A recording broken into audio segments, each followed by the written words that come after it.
नमस्कार। इस वक्त सबसे बड़ा सवाल लोगों के जहन में आ रहा है और लोग सवाल पूछ भी रहे हैं कि ये जो लॉकडाउन 3 जिसे कह रहे हैं लोग, सरकार चाहती है उसे कहा जाए कि लॉकडाउन ख़त्म करने का ये पहला चरण है। तो सबसे बड़ा सवाल ये उठ रहा है कि जब 17 मई को ये लॉकडाउन ख़त्म होगा उसके बाद क्या होगा।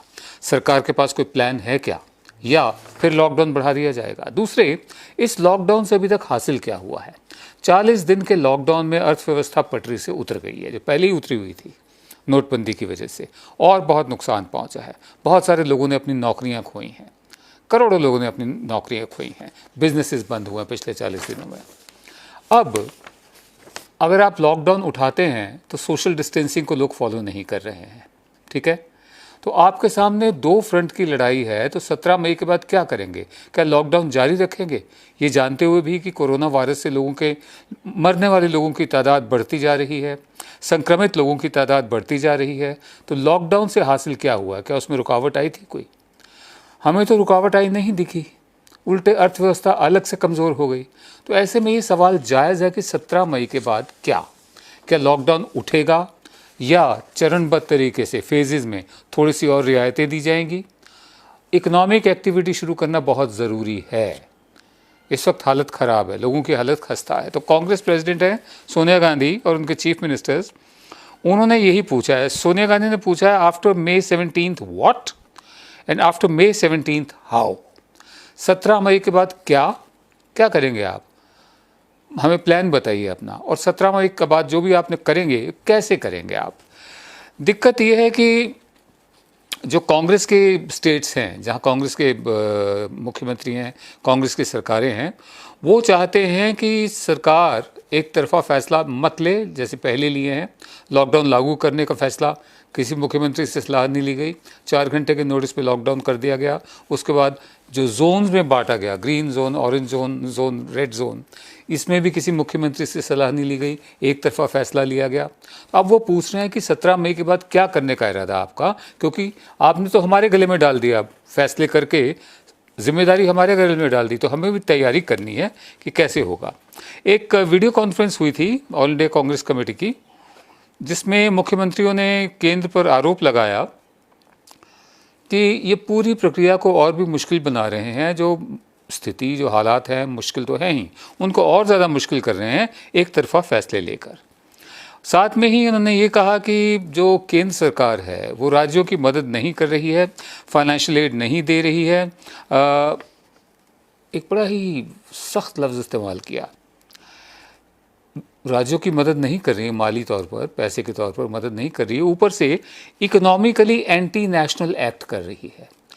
मतलब अगर माली निगाह से देखा जाए, अर्थव्यवस्था की निगाह से देखा जाए, तो देश के खिलाफ काम कर रही है, पेट्रोल और डीजल के टैक्सेस बढ़ाकर। कोविड-19 जो है, कोरोना वायरस जो चल रहा है, कोविड-19, ये वैसे ही इमरजेंसी है, और कम से कम सरकार को इसका 75 से 85% जो रेवेन्यू आ रहा है ये कीमतें बढ़ाने से, वो राज्य सरकारों को देना चाहिए, ताकि राज्य सरकारों के पास कुछ पैसा हो कोविड-19 हेल्थ और इकोनॉमिक इमरजेंसी से जूझने के लिए। इसलिए सवाल पूछा जा रहा है after May 17 what, after May 17 how. कौन कौन से ऐसे आधार हैं या मापदंड हैं जो सरकार इस्तेमाल करेगी कोरोना वायरस का जब लॉकडाउन ख़त्म होगा? अगर सरकार उसको लंबा चलाती है लॉकडाउन को, तो मापदंड क्या होंगे? अर्थव्यवस्था कैसे चलेगी? कौन कौन सी गतिविधियां खुलेंगी, या खुलेंगी भी सही? बात स्पष्ट हो गई, लॉकडाउन से कोरोना वायरस के जो रफ्तार है उसमें कोई कमी नहीं आई है, वो बढ़ती ही रही है। मैं आपको कुछ बताता हूँ, फिगर्स मेरे दोस्त हैं श्याम मीरा सिंह, उन्होंने कुछ फिगर्स दी हैं।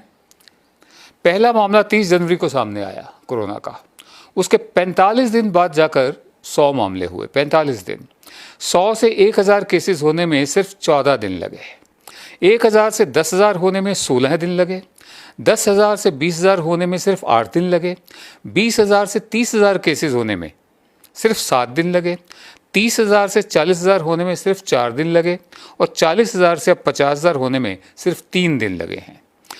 कोरोना के 53,000 मामले ऐसे, 53,000 से ज़्यादा मामले क्रॉस हो चुके हैं। जिस दिन लॉकडाउन शुरू किया था उस दिन टोटल कोरोना केसेस सिर्फ 500 के करीब थे, जबकि पिछले 24 घंटे के भीतर ही 3,900 से अधिक कोरोना केसेस सामने आ चुके हैं। कहने का मतलब ये है कि लॉकडाउन जो है वो कोरोना को रोक नहीं पाया है, एक्सपोनेंशियली कोरोना बढ़ रहा है। तो ऐसे में 17 मई के बाद सरकार का लॉकडाउन जारी रखेगी। अगर जारी रखेगी तो क्या उसको अभी तक फ़ायदा हुआ जो होगा, और अगर जारी रखेगी अर्थव्यवस्था का क्या होगा। जारी नहीं रखेगी तब कोई प्लान है, या फिर एक बार फिर एड हॉक फैसले, या थाली घंटी बजाओ और दिए जलाओ जैसी, या फूल बरसाओ, इस तरह की चीज़ें होंगी, या कोई प्लान है, रोड मैप है। ये सवाल जायज़ है पूछना सरकार से। देखिए, सोशल मीडिया की ताकत देखिए, आप मीडिया की ताकत देखिए कि जहां पहले कर्नाटक में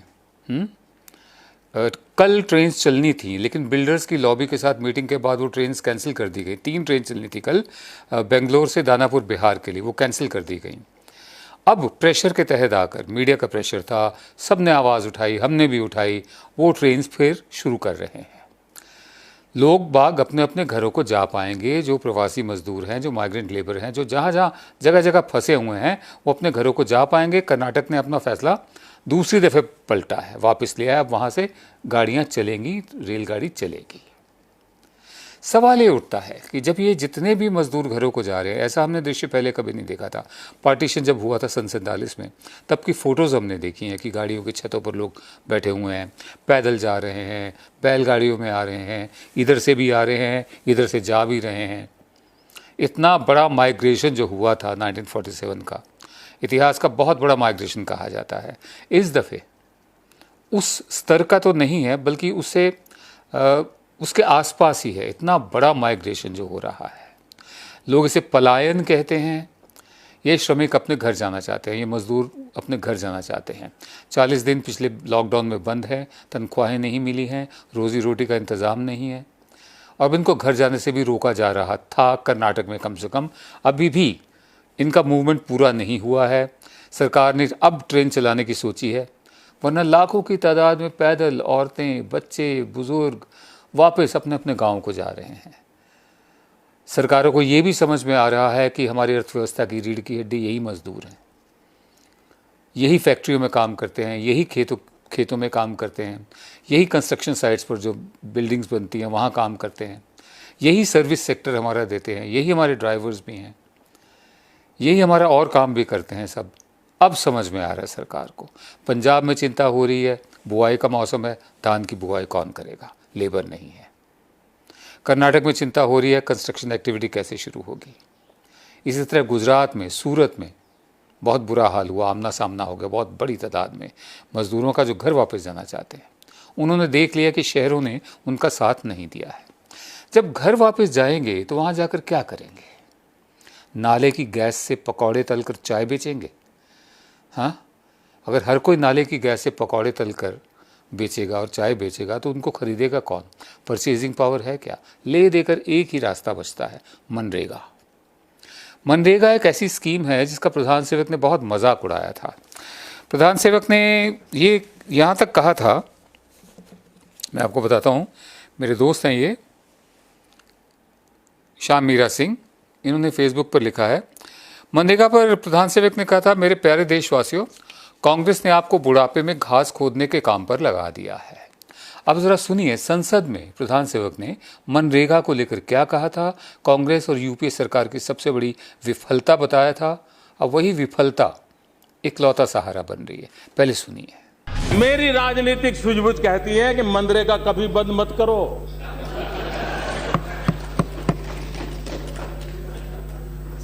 मैं ऐसी गलती नहीं कर सकता हूं,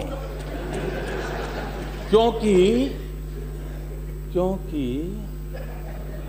मनरेगा आपकी विफलताओं का जीता जागता स्मारक है।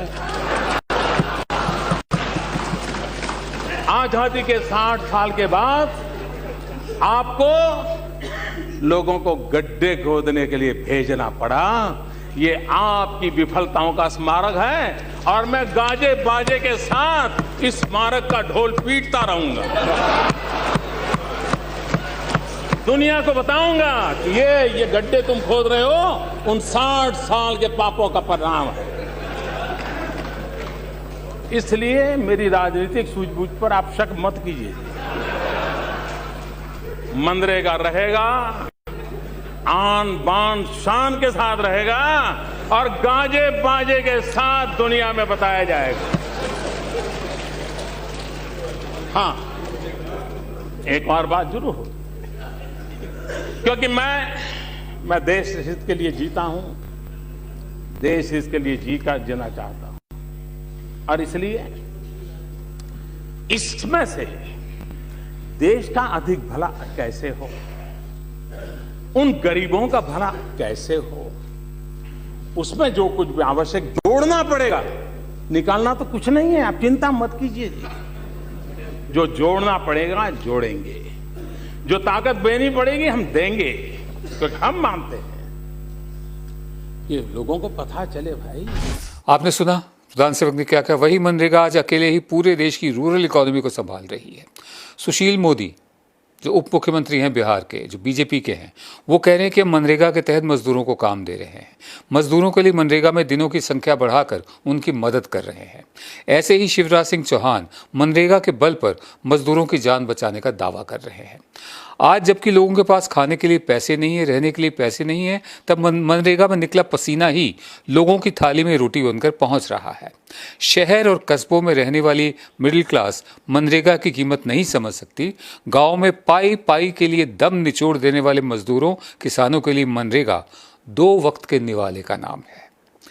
अब जबकि 5 ट्रिलियन इकोनॉमी वाला गुब्बारा फूट चुका है, 5 ट्रिलियन की इकोनॉमी वाला गुब्बारा फूट चुका है और मनरेगा ही काम आ रही है, तब कायदे से सरकार को, और ख़ासकर हम तो कहेंगे अपना बड़प्पन दिखाते हुए प्रधान सेवक को, इस देश के मजदूरों से माफ़ी मांगनी चाहिए और पिछली सरकार का धन्यवाद करना चाहिए, जिसकी ज़मीन से जुड़ी एक नीति ने इस मुसीबत के वक्त में देश की ग्रामीण अर्थव्यवस्था के लिए रीढ़ की हड्डी का काम किया है। अब देखना बाकी है कि मनरेगा के लिए कितना पैसा राज्यों को दिया जाता है, कोरोना से लड़ने के लिए कितना पैसा राज्यों को दिया जाता है। हमें इंतज़ार है एक पैकेज का। 3 तरह के पैकेज, 2 तरह के तो मांगे ही जा रहे हैं। इंडस्ट्री चाहती है कि स्टिमुलस पैकेज दिया जाए, प्रोत्साहन पैकेज। जो अर्थशास्त्री वो कहते हैं कि लॉन्ग टर्म रिवाइवल पैकेज बनाया जाए, जिसमें जीडीपी का 1% नहीं उससे ज़्यादा हो। 5 लाख से 16 लाख करोड़ तक का एक फिगर है जो कहा जा रहा है कि अर्थव्यवस्था को वापस पटरी पर लाने के लिए इतने पैसे की ज़रूरत होगी। तुरंत जो है फर्स्ट एड जिसे बोलते हैं, वो एक सर्वाइवल पैकेज की ज़रूरत है, जिसमें मज़दूर के अकाउंट में पैसे पहुँचे, कम से कम 10,000 रुपये पहुँचे या 5,000 पहुँचे, 6,000 पहुँचे। दूसरे, उसको खाना मिले राशन के ज़रिए, पीडीएस के ज़रिए, टारगेटेड पीडीएस हो कि जो डिज़र्विंग है उनके तक खाना पहुँचे। और तीसरे, हमारी जो चरमराई हुई स्वास्थ्य सेवाएं हैं वही काम आ रही हैं इस वक्त। प्राइवेट वाले काम नहीं आ रहे, बहुत कम काम आ रहे हैं। जो चरमराई हुई स्वास्थ्य सेवा है, सरकारी अस्पतालों का जाल जो बहुत पहले बिछ चुका था, उसको रैंप अप करने की ज़रूरत है, उसको मजबूत करने की ज़रूरत है, उसको आधुनिक बनाने की ज़रूरत है। तो सर्वाइवल पैकेज 1, स्टिमुलस पैकेज 2, उस पर भी बहस हो सकती है कि दिया जाना चाहिए या नहीं दिया जाना चाहिए इंडस्ट्री को, और रिवाइवल पैकेज 3। अब 17 मई के बाद सरकार का क्या प्लान है, अगर प्लान है तो हम जानना चाहेंगे। नमस्कार।